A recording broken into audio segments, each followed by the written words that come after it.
Hello and welcome to 90 production films and music. I am Dikshant और आज मैं बात करूंगा एक ऐसी फिल्म के बारे में जिसकी कहानी हम में से कई लोगों ने बचपन में सुनी है। 19वीं सदी में लिखी गई ये कहानी हाइडी नाम की एक बच्चे की कहानी है और इसी कहानी पर 2015 की फिल्म हाइडी बनाई गई है। कहानी की शुरुआत उसी अनाथ लड़की हाइडी से होती है जो बचपन से अपनी मौसी डीट के साथ रह रही है, मगर किसी कारण डीट उसे अपने पास रख नहीं पाई। इसलिए डीट उसे स्विट्जरलैंड के पहाड़ी इलाके में उसके दादा अल्पोहाई के पास ले गई।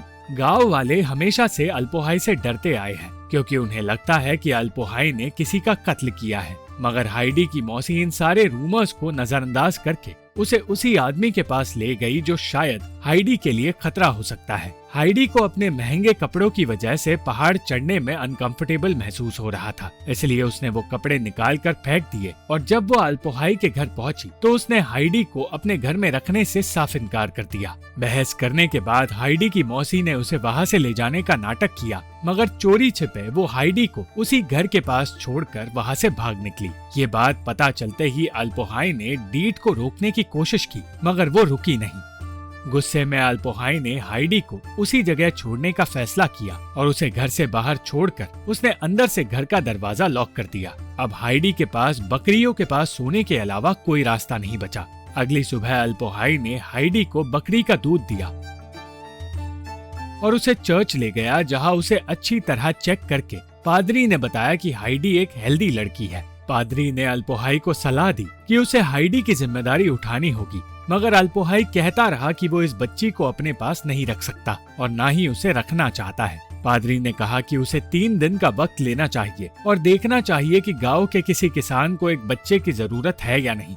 हाइडी शायद किसी किसान के लिए काम करके उसकी मदद कर सकती है। घर लौटते ही अल्पोहाई ने हाइडी को घर में जगह देने का फैसला किया, मगर जैसे ही हाइडी घर में गई उसे समझ आ गया कि वहाँ मौजूद हर एक चीज सिर्फ एक इंसान के लिए है, क्योंकि जिंदगी भर अल्पोहाई अकेला ही रहा है। कुछ देर बाद हाइडी को घास का ढेर नजर आया और उसी ढेर को सोने की जगह बनाकर हाइडी खुशी खुशी वहाँ रहने लगी। अगले दिन हाइडी को पीटर नाम का लड़का मिला जो हर रोज अल्पोहाई की बकरियों को अपने साथ चराने के लिए ले जाता है और एक दिन अल्पोहाई ने हाइडी को उसी के साथ भेजने का फैसला किया। साथ ही उसने हाइडी को लंच के लिए ब्रेड और चीज भी दिया। इस सब की वजह से हाइडी खुश रहने लगी और उसे मजा आने लगा क्योंकि उसे बाहर जाकर नेचर को एंजॉय करने का मौका मिल रहा था। उसे आज तक इतनी खुशी कभी नहीं मिली थी जितनी खुशी खुले आसमान के नीचे वक्त बिताकर उसे मिल रही थी। पीटर चोरी छिपे हाइडी का खाना चुराकर खाने लगा और जब हाइडी ने उसे देखा तो वो बकरियों पर इल्जाम डाल बैठा। इसी बारे में बातें करते हुए अचानक हाइडी ने देखा कि बकरियां आपस में लड़ने लगी है। पीटर उन्हें अलग करने के लिए अपनी छड़ी का इस्तेमाल कर रहा था, मगर ये बात हाइडी को अच्छी नहीं लगी। हाइडी ने पीटर से कहा कि अगर वो बकरियों को मारना बंद कर देगा तो बदले में हाइडी उसे हर रोज अपने लंच का आधा हिस्सा देगी। इस सौदे के लिए पीटर राजी हो गया, मगर उसने हाइडी से कहा कि उसे इस सौदे को राज रखना होगा क्योंकि उसे अल्पोहाई से बहुत डर लगता है। घर लौटने के बाद से ही हाइडी अल्पोहाई के साथ अजीब सा बर्ताव करने लगी। वो ये तक कहने लगी कि वो उस घर में नहीं सोना चाहती और घर से बाहर बकरियों के पास रहना चाहती है। पहले तो अल्पोहाई को कुछ समझ नहीं आया, मगर फिर उसे एहसास हो गया कि हाइडी को उन सारे रूमर्स के बारे में पता चल गया है जो अल्पोहाई के बारे में उस गांव में फैलाए जाते हैं। बिना नाराज हुए अल्पोहाई ने बहुत प्यार से हाइडी से कहा कि उसे दूसरों की बातों पर विश्वास करने के बजाय अपने दिल की बात सुननी चाहिए और अपने दिल से पूछना चाहिए कि उसके दादा कुछ गलत कर सकते हैं या नहीं। ये सुनकर हाइडी का दिल पिघल गया और वो अपने दादा पर भरोसा करने लगी। वो बिना डरे एटिक में सोने चली गई और अगली सुबह फिर से पीटर और बकरियों के साथ बाहर गई। दूसरी ओर अल्पोहाई घर में रहकर कुछ बना रहा था। जब हाइडी घर लौटकर आई तो डाइनिंग टेबल के पास एक नई चेयर देखकर हैरान हो गई। अल्पोहाई ने वो चेयर इसलिए बनाई थी क्योंकि उसने हाइडी को अपनाने का फैसला कर लिया था और वो अब उसे किसी और के पास नहीं भेजना चाहता था। सिर्फ कुछ ही दिनों में हाइडी ने अल्पोहाई का दिल जीत लिया और उसे भी खुश रखने लगी। वो पीटर की सबसे अच्छी दोस्त भी बन गई और उसने अपने बाल भी छोटे करा लिए। मगर एक दिन पीटर ने कहा कि वो हाइडी के साथ और नहीं खेल पाएगा क्योंकि जल्द ही उसे स्कूल जाना शुरू करना होगा। उसने हाइडी से कहा कि वो उसके घर आ सकती है, मगर वो सिर्फ उसके साथ तब खेल पाएगा जब स्कूल की छुट्टियां शुरू होंगी। हाइडी भी स्कूल जाना चाहती थी और पीटर के घर जाकर उससे मिलना चाहती थी, यही बात उसने अल्पोहाई से भी कही, मगर अल्पोहाई ने उसे स्कूल में भर्ती करने से इनकार कर दिया क्योंकि स्कूल उस गांव से दूर था और सर्दियों के मौसम में वहां जाना आसान नहीं होता। जैसे ही सर्दियां आई, घर से बाहर जाना तक मुश्किल साबित होने लगा और हर वक्त घर के अंदर रहकर हाइडी बोर होने लगी। हाइडी का दिल बहलाने के लिए अल्पोहाई ने उसके लिए लकड़े की चिड़िया बनाई, मगर इससे कोई फायदा नहीं हुआ। तब अल्पोहाई ने एक स्लेड बनाया जो बर्फ में चलाया जा सके। स्लेड बनाकर जब वो हाइडी को सैर पर ले गया, तब जाकर हाइडी की खुशी लौट कर आई। अल्पोहाई उस स्लेड पर हाइडी को पीटर के घर छोड़ आया ताकि वो पीटर के साथ कुछ वक्त बिता पाए। पीटर के घर पहुंचकर हाइडी को पता चला कि फाइनेंशियली पीटर, उसकी माँ और उसकी दादी के हालात बहुत बुरे हैं क्योंकि उसके पिता की मौत हो चुकी है और उसकी माँ पीटर की पढ़ाई पूरी करने की पूरी कोशिश कर रही है। उस घर में पूरा दिन बिताने के बाद जब हाइडी अपने घर लौट कर आई तो उसने सबसे पहले अल्पोहाई को गले लगाया क्योंकि उसे एहसास हुआ कि अल्पोहाई का उसकी जिंदगी में होना किसी ब्लेसिंग से कम नहीं। वक्त बीतता गया और हाइडी अल्पोहाई के साथ उसी घर में खुशी खुशी जीती रही। वो बहुत खुश थी और सब कुछ ठीक चल रहा था, मगर एक दिन डीट लौट कर आई और कहने लगी कि वो हाइडी को वापस लेने आई है। उसने बताया कि उसे अब एक नौकरी मिल गई है जिसकी वजह से वो हाइडी को अब पाल सकती है, मगर अल्पोहाई को उसकी बातों पर और उसके इरादों पर बिल्कुल भी भरोसा नहीं था। डीट अल्पोहाई के सामने ऐसे बर्ताव करने लगी जैसे कि उसे बहुत पछतावा हो और उसने फिर एक बार वहाँ से जाने का नाटक किया।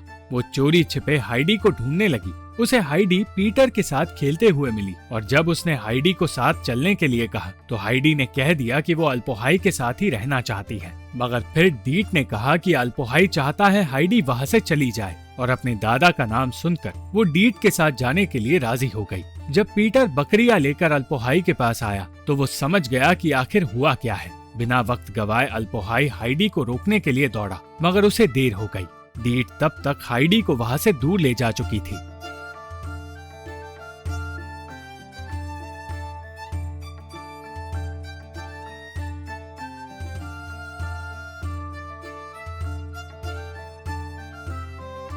वो उसे एक महल में ले गई जहाँ हाइडी को मालकिन के सामने ले जाया गया। वो मालकिन उसे देखकर बिल्कुल खुश नहीं थी क्योंकि उसे हाइडी बदतमीज और बेहद गरीब लगी।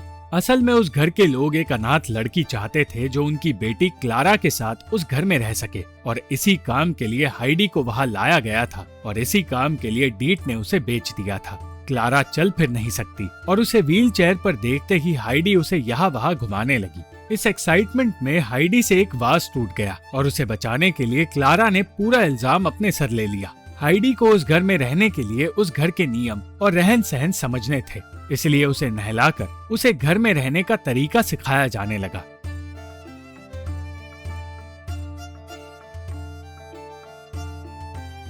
क्लारा के साथ साथ हाइडी को पढ़ने का भी मौका मिला, मगर हर कोई ये जानकर हैरान हो गया कि उसे बिल्कुल भी पढ़ना लिखना आता नहीं। घर की मालकिन और क्लारा की दाई माँ फ्रॉलीन ये जानकर उसी वक्त हाइडी से पीछा छुड़ाना चाहती थी, मगर वो क्लारा के पिता के लौटने तक ऐसा कर नहीं सकती थी। इसलिए उसने प्रोफेसर से कहा कि उसे जल्द से जल्द हाइडी को भी पढ़ा लिखा कर तैयार करना होगा। हाइडी ने कुछ ही दिनों में घर के नियम कानून समझ लिए, मगर वो पूरी तरह अपने आप को बदल नहीं पाई। वो मौका मिलते ही खाने का कुछ हिस्सा अपने पास रखने लगी।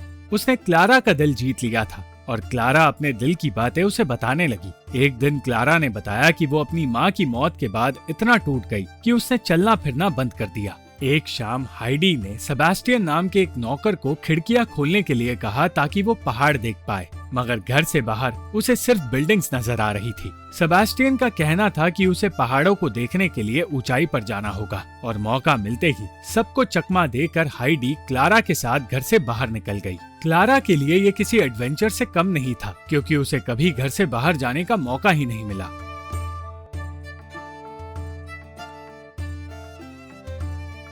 वो दोनों सिटी टावर के पास पहुंचे और हाइडी क्लारा को छोड़कर ऊंचाई पर जाने लगी, मगर वो निराश हो गई क्योंकि वहां भी उसे ऊंची इमारतों के अलावा कुछ नजर नहीं आया। दूसरी ओर घबराई हुई क्लारा को एक आदमी नजर आया जो बिल्लियां बेच रहा था और क्लारा ने अपने लिए बिल्लियां खरीद ली। घर में हर कोई परेशान था क्योंकि दोनों ही लड़कियां घर में मौजूद नहीं थी। उन्हें ढूंढते हुए सेबास्टियन बाजार में आ गया और जैसे ही वो उन्हें घर ले जाने लगा, क्लारा ने बिल्लियों को अपनी चादर में छुपा लिया। क्लारा को डर था कि बिल्लियों को देखकर फ्रॉलीन नाराज हो जाएगी, मगर वो बिल्लियों को छुपा नहीं पाई और डर के मारे फ्रॉलीन उन छोटी बिल्लियों से अपने आप को बचाने की कोशिश करने लगी। हाइडी को खाने के दौरान सजा दी गई और फ्रॉलीन ने कहा कि अगली बार उसे इससे भी कड़ी सजा मिलेगी। ये सब कुछ हाइडी को इतना बुरा लगा कि उसने अपनी चुराई हुई ब्रेड लेकर उस घर से भागने का फैसला किया, मगर वो पकड़ी गई और फ्रॉलीन कहने लगी कि उसे इस आलीशान जिंदगी और घर के लिए एहसानमंद रहना चाहिए। अपने आप से ज्यादा हाइडी को रोती हुई क्लारा के लिए बुरा लग रहा था, इसलिए वो उसी घर में रुक गई।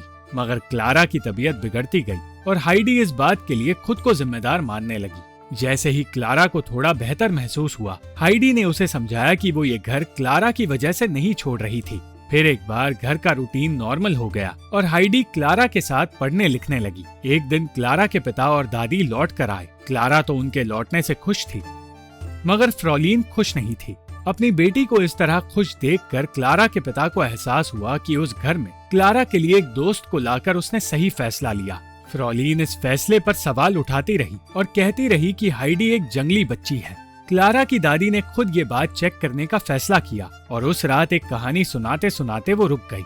वो देखना चाहती थी कि हाइडी आगे की कहानी पढ़ती है या नहीं, मगर हाइडी ने सच बताते हुए कह दिया कि वो पढ़ना लिखना नहीं चाहती, क्योंकि उसके दोस्त पीटर ने उससे कहा था कि पढ़ाई लिखाई किसी काम नहीं आते। ये सुनकर दादी ने उसे समझाया कि उसे हर किसी की कही बात पर भरोसा नहीं करना चाहिए और खुद अपने फैसले सोच समझ कर लेने चाहिए। और क्योंकि हाइडी को कहानियां पसंद थी, इसलिए उसने कहानियां पढ़ने पर फोकस किया। दादी को हाइडी पसंद तो आई, मगर वो जानती थी कि उसे इस घर में उसकी मर्जी के खिलाफ रखा जा रहा है। वो चाहती थी कि हाइडी अपने घर लौट जाए, मगर क्लारा के पिता ये सुनने के लिए तैयार नहीं थे, क्योंकि हाइडी के आने से क्लारा की तबीयत सुधरने लगी है।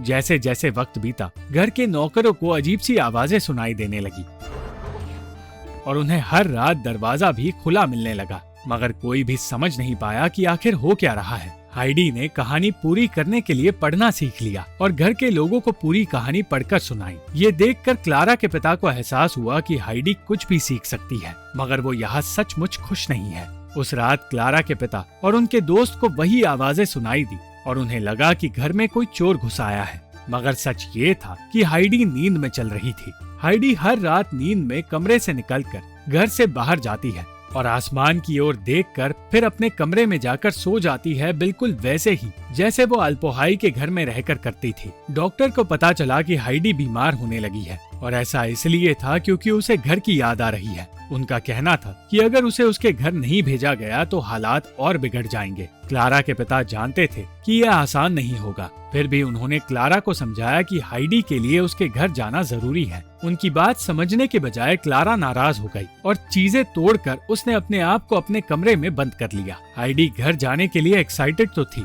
मगर उसे क्लारा की फिक्र हो रही थी। उसने अल्पोहाई का बनाया खिलौना क्लारा के पिता को दिया और क्लारा से वादा किया कि वो लौट कर आएगी। फ्रॉलीन को लग रहा था कि हाइडी के जाने के बाद अब उसे घर में शांति मिलेगी, मगर उसे पता चला कि घर में अब भी बिल्ली मौजूद है और उस बिल्ली को एक नौकरानी ने अपने पास रख लिया है और उसे हाइडी नाम दिया है।